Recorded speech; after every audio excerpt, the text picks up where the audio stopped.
Hello my gorgeous plant people, welcome back to Reading Mindfully. My name is Yana, and today I just wanted to go ahead and talk about my soil mixture and how I make it. So let's get into it.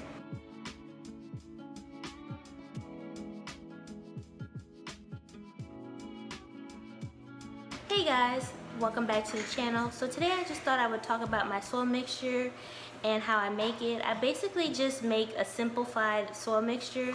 I just use soil and perlite and I keep it moving, because as you know, with larger plant collections, things get very expensive very quickly. So I don't feel the need to go ahead and add several different components to my soil mixture, and I find that just having my soil and my perlite does the job, and my plants really enjoy it, so that's what I stick with.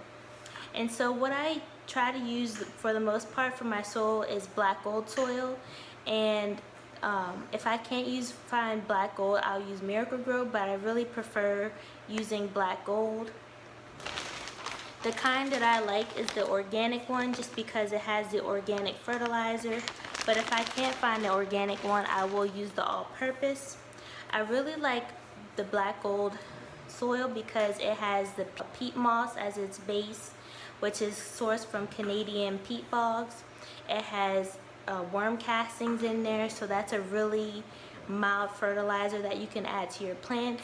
A lot of people like worm castings because it's very hard for you to over fertilize your plants using that.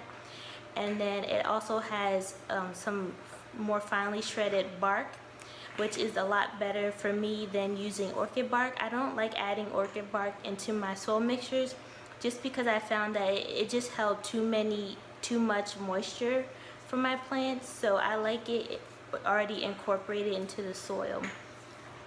And it also uses either perlite or pumice. And with the perlite, that is one of my favorite additives to use in soil, just because it's volcanic rock that has been heated to a temperature about 1600 degrees Fahrenheit. So it's puffed up volcanic rock, and I just find that it really aerates the soil and prevents my plants from being overwatered. Of course, I will go ahead and add extra perlite because I do like my plants to be very well drained. And so with my soil mixture, I like to do about a 60-40 split. So I'll do 60% soil and then I'll do 40% perlite, and then that's how I like to do it for the majority of my plant collections. If I feel like my plants are too well draining and I'm having to water them too much, I will move it to a 80-20, and so I'll do 80% soil and 20% perlite, and so that way I won't have to water my plants as much. But that's only for plants such as ferns, alocasias, or like calatheas and peace lilies, that I'll reduce the amount of perlite.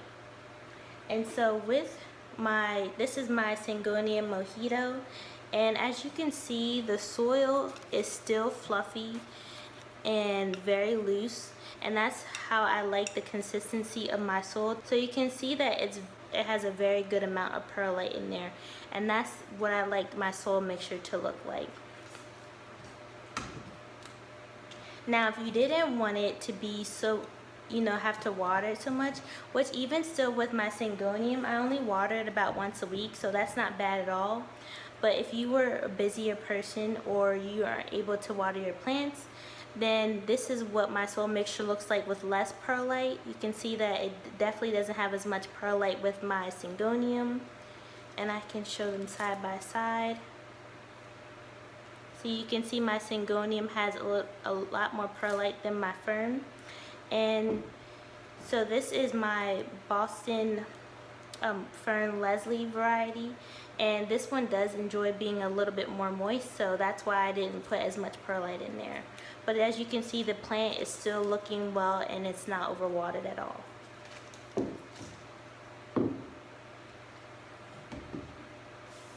And so that's basically why I make keep my soil mixture just simple. I have a lot of plants and I wouldn't be able to add several components, with the orchid bark and the charcoal and things like that. It would just add up too quickly for me. And I like to keep, plant care in my collection very simplified, and I found that this works for me, so this is what I stick to.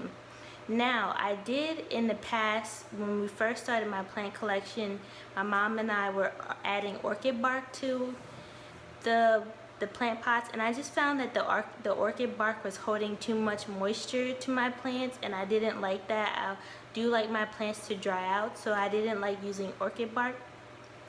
As well as I kept finding that only certain plants got hit with thrips, and I found that plants that had the orchid bark in the plant pots were more susceptible to thrips, because if you watch my thrips video, thrips really love organic material, which is already in the black gold soil. But I found that the plants that had the additional orchid bark in the plant pots, those were the ones that got attacked the most.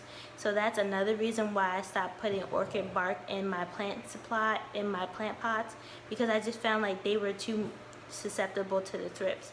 And orchid bark does break down over time, but those for some reason were the heavy hitters. I probably would have to do an experiment or something with that in the future to see if that's really the reason why those plants were more susceptible. But those are just two reasons why I no longer use orchid bark in my soil mixture. Alright, so I'm gonna try to angle this in a way where you'll be able to see, but this is how I make my soil in big batches, so that way it's easier for me just to have it on hand in case I add a new plant to my collection or I need to repot.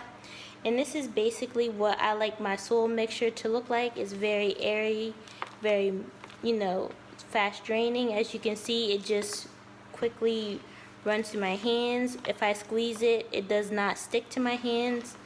It's not very, it's not too moist. It has a little bit of moisture, if you can see a little bit on my hand, but that's what I like my soil mixture to look like. So I'm gonna show you really quick how I make my soil.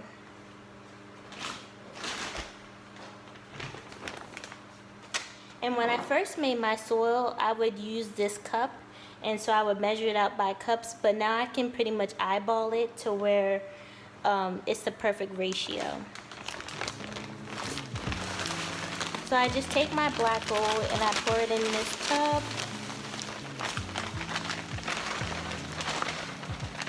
And if you can see, black gold already puts a good amount of perlite in the plants, in the soil mixture. So if you wanted to use this for your alocasias and your peace lilies and plants that do take a lot more moisture, you could use this, but I always add a little bit more perlite in mine.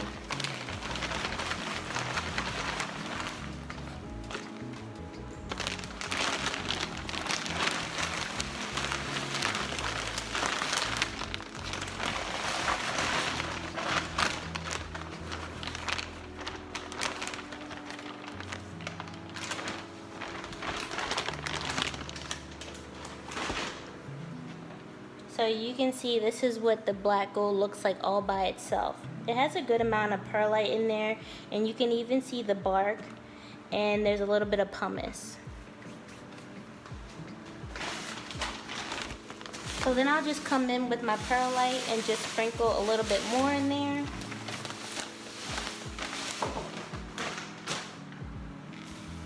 And if you want to, you can wear a mask when making your soil mixture, just because of the perlite tends to be a little bit dusty. If that bothers you and it, gets into your lungs.